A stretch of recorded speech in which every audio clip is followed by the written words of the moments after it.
Yo, what's good, YouTube? Sam Crow here, aka Scoop, back with the Pokemon Battle Federation, and we've got our Season 9, Week number 3 battle here, and we're taking on the Albany Altarias, coached by K. Kirby.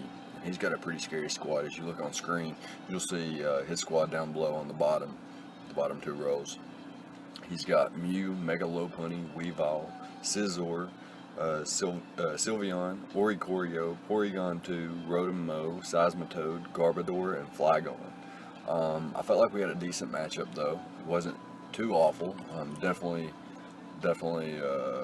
we both have some threats versus each other and things like that. And he's got Z users as Mew and Oricorio. That's really cool. And the combination of Mew, Mega Lopunny, and Weavile is a really scary combination there. His Fairy Dragon Steel Core isn't too threatening. Sylveon and Flygon aren't all that scary. Scizor's really good, of course, always is, always will be, I believe so anyway. He has some interesting speed tiers. Mega Lopunny outspeeds the entirety of my squad. He's got Weavile, which is also pretty fast, outspeeds everything on my squad outside of Tapu Koko.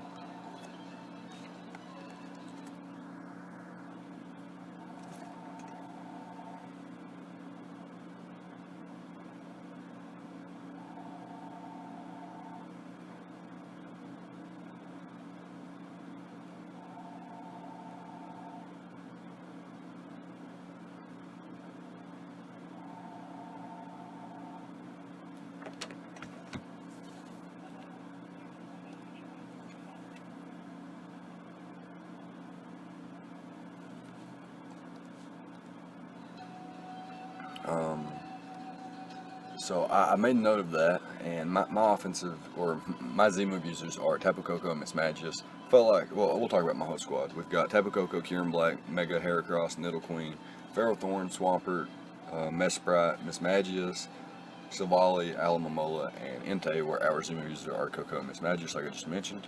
Felt like we had a pretty even matchup here in this matchup. Nothing stood out too much outside of, like I mentioned, Mega Lopunny being a huge threat, and having, that base 135 speed. So what I've built here was I felt like Mesprit was a good answer to Mega Lopunny.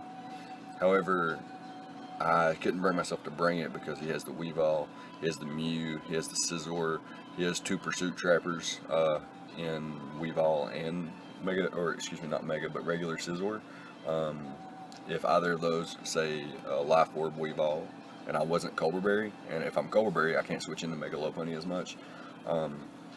If he Pursuit Traps me, and he's Life Orb Weavile or Banded Scizor, I will drop, so I didn't feel that was the appropriate response to Mega Lopunny, so what I decided to bring was a defensive Poison Point Black Sludge Nidoqueen with enough defense investment and a bold nature with max HP to take on Mega Lopunny. I can't be 2-hit KO'd by frustration after Stealth Rocks, which is really nice. And if he's like a Cosmic Power set or Power Up Punch set, I can always roar him out. I do have the Roar and Dual Stab, Earth Power, and Sludge Wave. Now I can't hit Flygon with this coverage, but I don't necessarily expect Flygon to come in the matchup, so there's that. And this is my Stealth Rock setter. Outside of that, I have 180 EVs in special defense in my Nidoqueen, which allows me to, better take on Sylveon, and even like Rotom-Mow and Seismitoad, and the Oricorio, which could be problematic. So I just wanted to talk about that for a second. And I know bulky Psychics are probably the best responses to Mega Lopunny, but I felt this Nidoqueen would be a fine set. Now I could have ran max defense, max HP, and been able to combat Mega Lopunny even better, but I felt like with just 80 EVs and then the rest of my squad built the way it is, I felt like this would be a fine set, just a fine set to take on the Mega Lopunny. So speaking of, more defensive mons, we've got the Alomomola here, and this thing is max HP, max defense, and it's my kind of like a Scizor check, kind of checks Weavile as well. I got the Rocky Helmet there, so if it's you turning on me, it can be annoying. Obviously, Rocky Helmet can only hurt Weavile once if it goes for the knockoff, and then, I won't have the Rocky Helmet anymore. But if I can soak the Scizor, I can Toxic it, and wear it down that way. Soak the rest of his squad, even Garbodor, turn them into water types, and then poison them, and then switch out from there. And this thing obviously, it's obviously passive with Soak and Toxic, and doesn't have any kind of damage output. But the idea is to click Wish and then hard switch out pretty much every time, really, and just try to make it good on what switches I think he'll make. But yeah, that's about it for defensive core. And then we've got quite a bit of offense here, bulky offense though. We have Tapu Koko with the Fairy MZ. This thing I thought about bringing Grass Knot for the Seismitoad, but I wanted Taunt and Roost, so I was left with 2 move slots, and I felt like Thunderbolt and Dazzling Gleam both had to come. And my hardest way to hit the Seismitoad with this set would be with the Dazzling Gleam and then the Twinkle Tackle. So that's going to be that. We have enough speed investment to outpace this is kind of a weird speed creep. We have 150, or excuse me, we're setting at 352, expecting, if he runs an Adamant Weavile, we always outpace Adamant Weavile. Well, I don't expect him to run Jolly. He doesn't need to. He doesn't outpace anything with Jolly that he wouldn't outpace with Adamant, so I do expect him to be Adamant. And I didn't want to be too specific on my speed creeps, like him speed creeping a Mismagius, so I just wanted to make sure I always outsped an Adamant Weavile, and that's what we got, the modest and 224 EVs in speed. So that puts Koko, pretty fast, and then should outpace his entire squad outside of like Mega Lopunny. Unless, like I said, he is setting at the same speed to outpace, Mismagius. But I do expect him to speed creep Tapu Koko. It's a huge threat. Thunderbolt and Dazzling Gleam do the job, though. Do the job. Next up, we've got Kieran Black with the Draco Plate, and we've got Dragon Claw, Iron Head, Hidden Power Fire, and Roost. So Draco Plate, Dragon Claw, I don't need, like, his speed tiers are to where I can set really, really bulky with my Kieran, and I'm running an Adamant Nature, nearly max attack, and Dragon Claw just rips through his squad. He's got 2 resistances, one being an immunity in Sylveon, which Iron Head will always 2-hit KO, no matter how defensive he is, unless he's got the Babiri Berry. I think that's what it's called. And then the Hidden Power Fire will always 2-hit KO Scizor, unless it's like Akaberry. Anyways, I have enough speed to outpace, I think, Jolly Max Speed Scizor always, which is kind of irrelevant anyway, unless it's you turning, because Bullet Punch is going to do more. I always outpace Max Speed Sylveon, I believe, or a modest Max Speed Sylveon, that is. I don't expect him to be timid Max Speed. It doesn't make a difference for him. I have a Roost on here as my last move, if I didn't mention that. I can Roost up on things like Garbodor, Seismitoad, Porygon 2, that doesn't have Foul Play, because Foul Play does a lot. And then I can Roost up on Oricorio as well. And like I mentioned, Dragon Claw rips through his team, as long as I don't get like burned by Will-O-Wisp or caught off guard by like Flygon or Sylveon or something like that. Kieran Black could be a really, really nice bring in this matchup. And next up, like I mentioned, the Nidoqueen, defensive Nidoqueen, take on Mega Lopunny pretty comfortably. And, well, not comfortably, but takes on the Mega Lopunny decently, and then comfortably takes on the Sylveon. Mismagius, though, we have a Cobra Berry variant with Shadow Ball, Hidden Power Fighting, Taunt, and Pain Split. So this is kind of a lure to the Weavile. If it comes in, we have the Cobra Berry, we know we can live a hit, and we just click Hidden Power Fighting, knock that bad boy out. We've got Taunt and Pain Split to prevent things like Seismitoad from getting rocks up, from Porygon 2 from like recovering up, things like that, and then Pain Split to get our health back, because it's the only way we can recover. And then Shadow Ball is our move of choice. Obviously, his 2 resistances being Mega Lopunny, Weavile, and the Porygon 2, which Hidden Power Fighting hits all of those for super effective damage. I've already talked about Alomomola 2, Soak, Toxic, Wish Protect, pretty standard defensive, and not necessarily standard, but pretty simple. And then last but not least, we have our fucking fire type with a fire set. We've got an Adamant, Max Attack, Shiny Entei, so that we have the Sacred Fire. We've got Extreme Speed, and we've got solar beam on this bad boy with the sunny day and a salad berry. So this thing is pure heat. We've got enough speed to outpace a Mega Lopunny after a salad berry pop, and then in the sun, our Sacred Fires are blowing away his squad, and then we've got the one-turn solar beam in the sun versus the Seismitoad, which is really nice. But yeah, it's going to be the squad. This thing has enough bulk to kind of comfortably take hits from Scizor and Mew if I have to. Can come in on a Icicle Crash pretty comfortably versus Weavile as well. But yeah, it's going to be Entei and the squad, and we can go ahead and hop into the replay.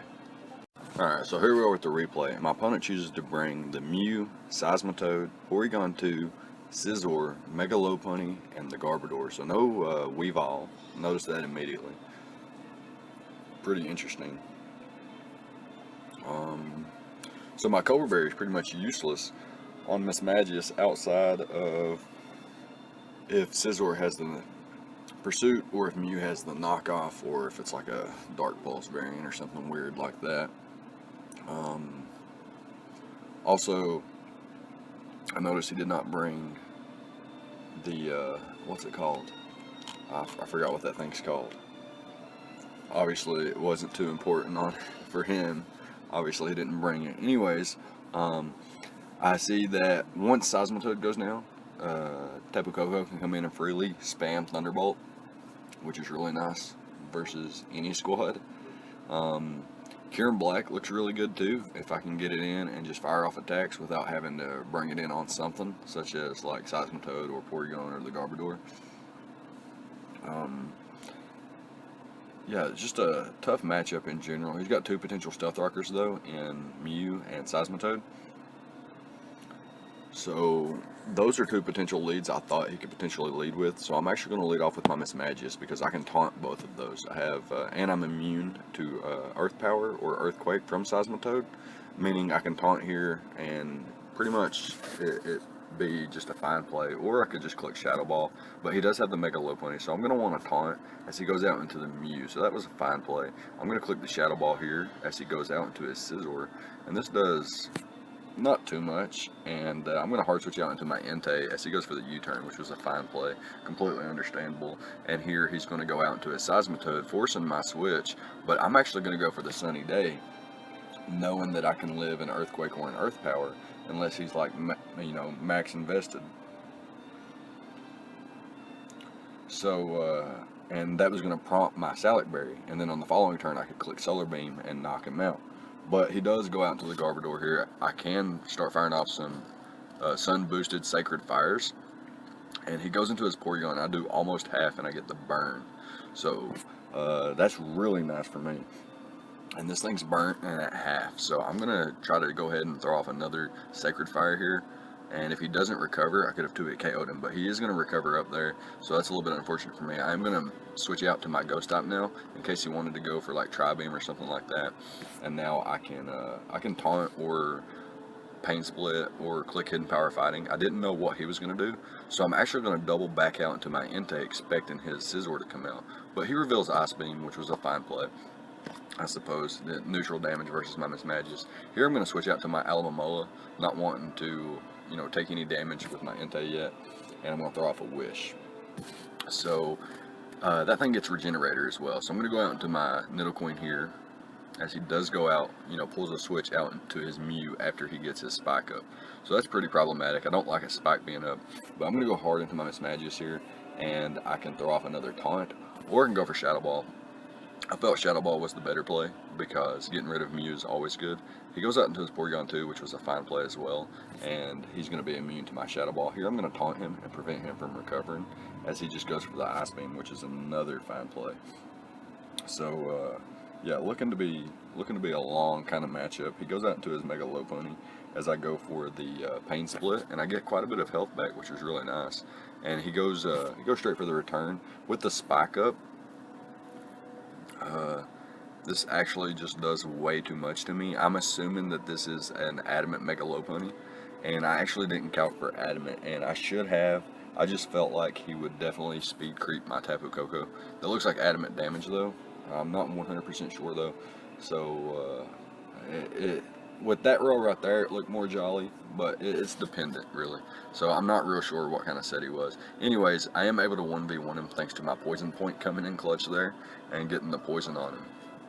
And now I'm going to bring in my Miss Magus, knowing that I can taunt most of his squad and don't really have to worry about that. And I don't know why he went for spikes there, knowing I had taunt earlier. I guess he just assumed I wouldn't go for taunt again, and he wanted to get a second layer of spike up so that his Scizor could potentially put in more work if my Entei goes down.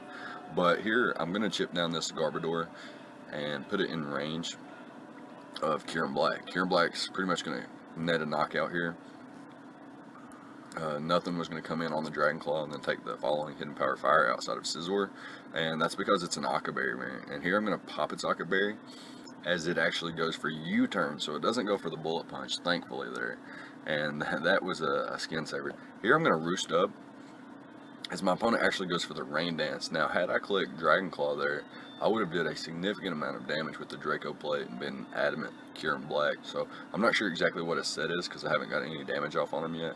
So we're still unsure, but I go out into my Alamomola here, and he gets a Spadef drop with the Focus Blast, which is really, really unfortunate, as I can't take an Earth Power after that, and he wasn't forced to click Focus Blast again, and I get Regenerator back, but the fact that he has Focus Blast means he can hit my Kyurem for super effective damage, meaning I'm going to have to pivot into my Kyurem, and I get a Spadef drop again. So now I'm going to go into the Koko on what I'm assuming will be a Focus Blast, but he actually goes for another Earth Power. I'm not even sure if that would have knocked out, but it worked out for him, so I can't fault him for that. And I'm going to bring in my Alamomola here and throw off a Wish, and then Protect on the following turn to obviously get that Wish back. Get quite a bit of health back there, back up to full, back to 55%, and then 60. Oh, I guess I didn't have leftovers because of the Rocky Helmet, so that makes sense. And he's going to finally pull a switch out to his Mew, which is okay for me, but really wish I would have clicked Toxic there because I would have liked to have gotten this thing poisoned. But he's going to go for the Shattered Psyche there, and he's actually going to knock me out with that. So that was a fine play. And here I'm going to go back out into my Entei, and I'm going to set up the Sun again. I know I could live any one hit, and my Salak Berry would be prompt, and I'm going to go straight for the Sacred Fire on the following turn as he switches out into his Scizor, sacks that thing off. Now he brings out his Porygon 2, and he's actually going to pull a double out into his Seismitoad. And what this is doing is burning turns of Sun, but at the same time, Entei is still looking in a solid position. So here I'm going to fire off the Solar Beam, get rid of that Seismitoad. Finally, that thing caused me a lot of trouble. He brings back in the Porygon 2, and as long as I hit this Sacred Fire, it should knock him out. And then it comes down to this Mew set. How bulky is this Mew? So with Sun up, I'm pretty sure Sacred Fire would knock out this Mew, but we're going to see what happens here as it does 53%. I get the burn, and this thing's going to reveal, it already revealed Psychic earlier, so the burn's not going to matter, but it depends on his investment now. If he's a speedy Mew, then he's going to potentially be able to knock me out here with Psychic if he's, got offensive investment. However, I'm quite a bulky, I'm a Kyurem Black, I'm very bulky, it's got base 125 HP, and if he doesn't have anything super effective to hit me with, I may survive here. So, first of all, it comes down to the speed tiers, though. Who's going to be faster?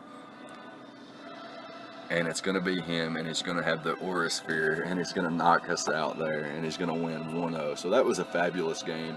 Outside of the Spadef drops from the Seismitoad, this game was fucking phenomenal. These are the games I live for.